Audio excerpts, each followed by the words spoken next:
James space telescope को दुनिया का सबसे एडवांस टेलीस्कोप माना जाता है, लेकिन जो चीज अब सामने आई है वो जेम्स स्पेस टेलीस्कोप को भी पीछे छोड़ देती है। जमीन पर बन चुका है दुनिया का सबसे पावरफुल कैमरा। ये कैमरा किसी भी टेलीस्कोप के 20 साल के काम को सिर्फ 3 दिन में कर लेता है। अगर आप इससे खींची गई तस्वीर को देखें तो ये एक तस्वीर 3 खरब पिक्सल्स की है। इस एक तस्वीर में 1 करोड़ से ज्यादा गैलेक्सीज मौजूद हैं। ये तस्वीर इतनी ज्यादा क्लियर है कि इसे जूम इन करके इसमें 13 अरब लाइट ईयर दूर मौजूद गैलेक्सीज को भी आसानी से देखा जा सकता है। इस एक तस्वीर को देखने के लिए आपको 385 4K टीवी चाहिए होंगे और इस कैमरे का साइज एक कार के बराबर है। आखिर इतने एडवांस कैमरे को किसने बनाया है और इस टेलीस्कोप से कायनात में ऐसी कौन सी चीजें देखी गई हैं जिन्हें आज से पहले कोई भी टेलीस्कोप ना देख सका। ये कमाल की इन्फॉर्मेशन आप जानोगे आज की इस वीडियो में, तो पूरी वीडियो वॉच कीजिएगा। और आप देख रहे हैं स्पेस वर्ल्ड। ये कैमरा एक ऑब्जर्वेटरी में लगाया गया है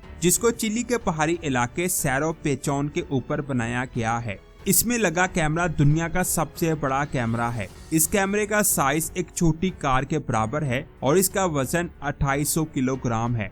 इस कैमरे की हर एक तस्वीर 3.2 बिलियन पिक्सल्स की होती है, जिसे देखने के लिए आपको 385 4K टेलीविजन चाहिए होंगे।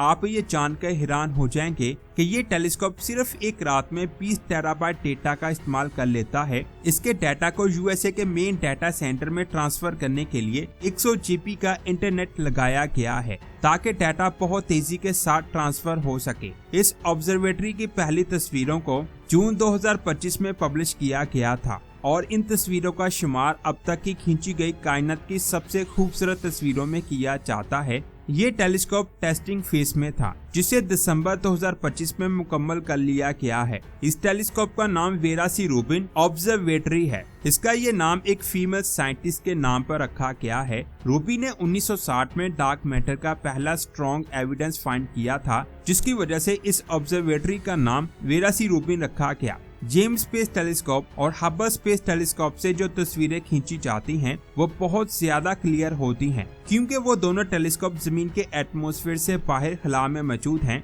जमीन पर बहुत ज्यादा बादल और पोल्यूशन मौजूद है, जिसकी वजह से जमीन से खींची गई तस्वीरें इतनी क्लियर नहीं आती, जबकि खला से बिल्कुल क्लियर आती हैं। इसीलिए नासा अपने ज्यादातर टेलीस्कोप को स्पेस में लॉन्च करता है। जमीन पर इसी चीज से बचने के लिए रूबिन ऑब्जर्वेटरी को चिली के एटाकामा रेगिस्तान के पहाड़ों पर बनाया गया है। इस जगह की हवा बहुत ड्राई है और आसमान भी क्लियर होता है, जिसकी वजह से यहाँ से कायनात की तस्वीरें बिल्कुल क्लियर खींची जाती हैं। इस ऑब्जर्वेटरी के अलावा यहाँ कई और ऑब्जर्वेटरीज मौजूद हैं, जैसे southern astrophysical research telescope, Gemini south observatory, joint Magellan telescope और यूरोपियन एक्सट्रीमली लार्ज टेलीस्कोप। दिलचस्प बात यह है कि ये ऑब्जर्वेटरी नासा या ईसा के अंडर नहीं है, बल्कि United state national science foundation और डिपार्टमेंट ऑफ एनर्जी के अंडर आती है और इसे association of universities for research in astronomy operate करती है।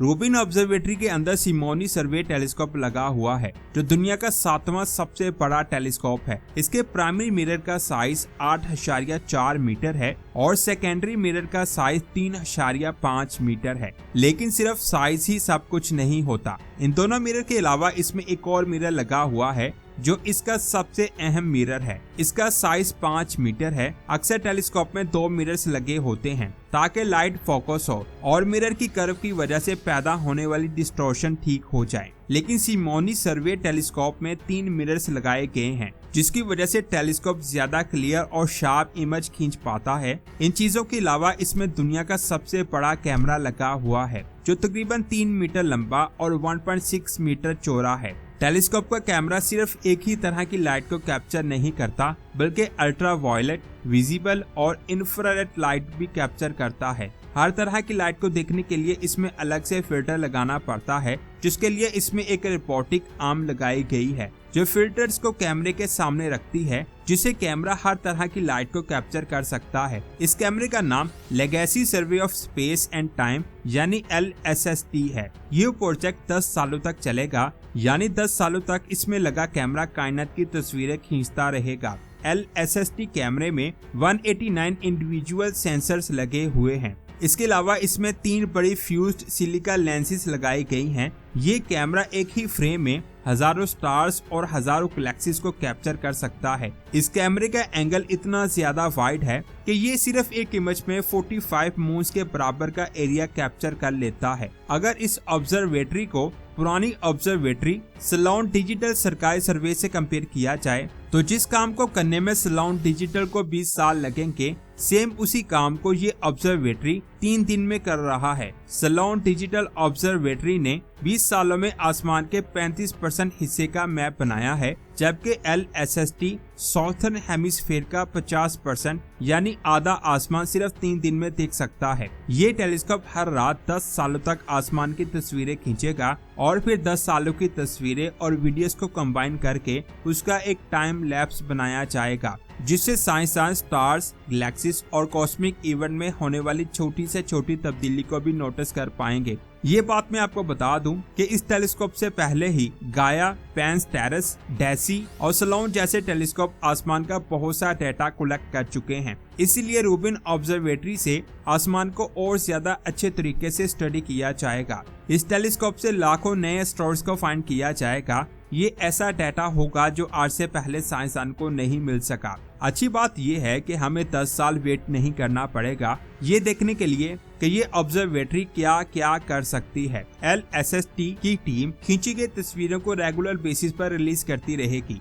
ताकि साइंसदानों के अलावा दुनिया भर के लोग कायनात में होने वाली डिस्कवरीज को देख सके। मैंने पहले बताया कि पहली तस्वीर को जून 2025 में रिलीज किया गया था। सिर्फ 10 घंटों की टेस्टिंग ऑब्जर्वेशन के बाद ही रूबिन ऑब्जर्वेटरी ने कायनात की ऐसी चीजों को दिखा दिया जिन्हें उस दिन से पहले कभी नहीं देखा गया। इस तस्वीर में लाखों स्टार्स, गैलेक्सीज और एस्ट्रॉइड्स हैं। ये तस्वीर अभी आगाज है। इससे ऐसी डिस्कवरीज होने वाली हैं जो साइंसदानों के होश उड़ा देंगी। रूबिन ऑब्जर्वेटरी से खींची गई इस तस्वीर को देखें, जिसे कॉस्मिक ट्रेजर चेस्ट का नाम दिया गया है। इस तस्वीर को 1185 अलग अलग तस्वीरों को जोड़कर बनाया गया है, जिनको 7 रातों में खींचा गया था। असल में ये साउथर्न विर्गो क्लस्टर के एक हिस्से की तस्वीर है जो जमीन से 5 करोड़ 50 लाख लाइट ईयर दूर मौजूद है। ये हमारी गैलेक्सी का करीबी गैलेक्सी क्लस्टर है। पहले इस जगह की बहुत सारी तस्वीरें खींची गई, फिर उन तस्वीरों को मिलाकर एक तस्वीर बनाई गई,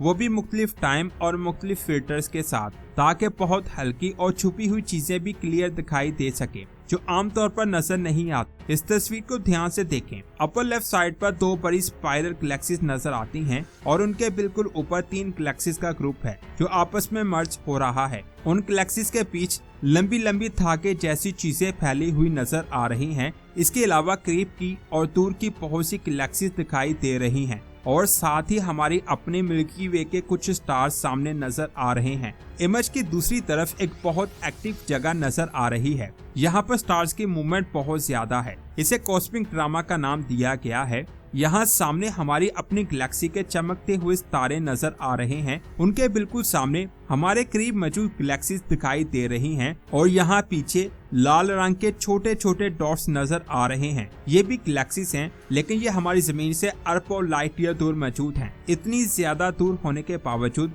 वो गैलेक्सीज भी इस तस्वीर में दिखाई दे रही हैं। आप ये जानकर हैरान हो जाएंगे कि इस एक तस्वीर में तकरीबन 1 करोड़ गैलेक्सीज मौजूद हैं और ये सिर्फ 0.05% है उन 20 अरब गैलेक्सीज का जो रूबिन ऑब्जर्वेटरी अगले 10 सालों में स्टडी करने वाली है। इस टेलीस्कोप की एक और इमेज को देखें। ये 2 नेबुला की बहुत खूबसूरत इमेज है। इस नेबुला की टोटल 678 छोटी छोटी तस्वीरें खींची गई, जिनको मिलाकर एक तस्वीर बनाई गई जिसे आप स्क्रीन पर देख सकते हैं और इस तस्वीर को खींचने में 7 घंटे लगे। यहाँ थोड़ा गौर करें, जब किसी नेबुला की सिर्फ एक तस्वीर खींची जाए तो उसमें या तो बादल बहुत हल्के नजर आते हैं या नजर ही नहीं आते, लेकिन जब उस नेबुला की छोटी छोटी तस्वीरों को मिलाकर एक बड़ी तस्वीर बनाई जाती है तो उसमें छोटी से छोटी चीजें भी बिल्कुल क्लियर दिखाई देती हैं। इस पिंक एरिया के बीच में लैगून नेबुला है जिसे मेस्सेयर 8 भी कहते हैं। ये जमीन से 5200 लाइट ईयर दूर है।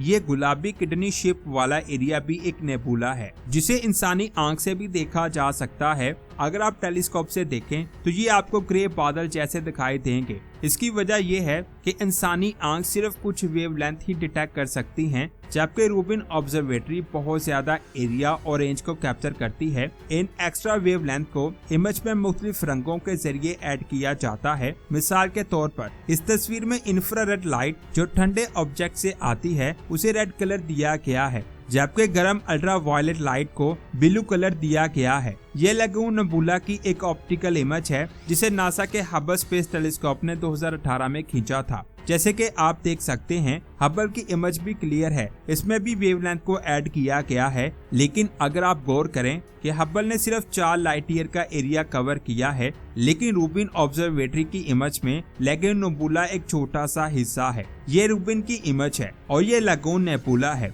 इस नेबुला का साइज 55 लाइट ईयर चौड़ा और 20 लाइट ईयर ऊंचा है, लेकिन फिर भी रूबिन की इमेज में इसका साइज बहुत छोटा है। असल में हबल सिंगल ऑब्जेक्ट्स पर ज्यादा फोकस करता है, जबकि रूबिन आसमान के बहुत बड़े हिस्से की एक साथ तस्वीरें खींचती है। हबल का फील्ड ऑफ व्यू चांद के सिर्फ 1% हिस्से के बराबर होता है, जबकि रूबिन 40 चांद जितने एरिया को देख सकता है।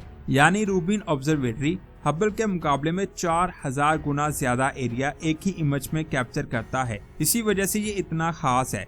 अब जरा दोबारा रूबिन के मुंह से एक इमेज पर नजर डालते हैं। ऊपर की तरफ ब्लू लाइट्स का एक झुंड दिखाई देता है। ये एक ओपन स्टार क्लस्टर है जिसे मेस्सेयर 21 कहते हैं। इसके बिल्कुल नीचे ट्राइफाइड नेबुला यानी मेस्सेयर 20 है जो 9000 लाइट ईयर दूर है। इसे कभी कभी छोटे टेलीस्कोप से भी देखा जा सकता है। इसके नीचे एक और ओपन क्लस्टर है जिसे बोकियम 14 कहा जाता है। इस इमेज में स्टार्स और गैलेक्सीज की तादाद दिमाग को हिला देने वाली है, लेकिन मोसेक इमेज में ये ग्लोबुलर क्लस्टर सिर्फ एक छोटा सा डॉट है। सिर्फ पहले साल में ही रूबिन टेलीस्कोप पिछले तमाम टेलीस्कोप से ज्यादा डेटा कलेक्ट कर लेगा और 10 साल के एंड पर ये 500 पेटाबाइट्स यानी 5 लाख टेराबाइट्स डेटा इस्तेमाल करेगी। सच बताऊं, इसकी पहली ही तस्वीर ने हैरान कर दिया है, जिसमें अल्लाह की बनाई हुई कायनात की खूबसूरती नजर आती है, जिसको देखकर दिल अल्लाह अकबर कहता है। आपका इन तस्वीरों के बारे में क्या कहना है, कमेंट्स करके जरूर बताएं। इस वीडियो को लाइक तो करना बनता है, क्योंकि इस वीडियो को बनाने में बहुत मेहनत हुई है। आप लाइक और शेयर करेंगे, हमारा हौसला बढ़ेगा। मिलते हैं एक और शानदार वीडियो में। अपना बहुत सारा ख्याल रखें। अल्लाह हाफिज।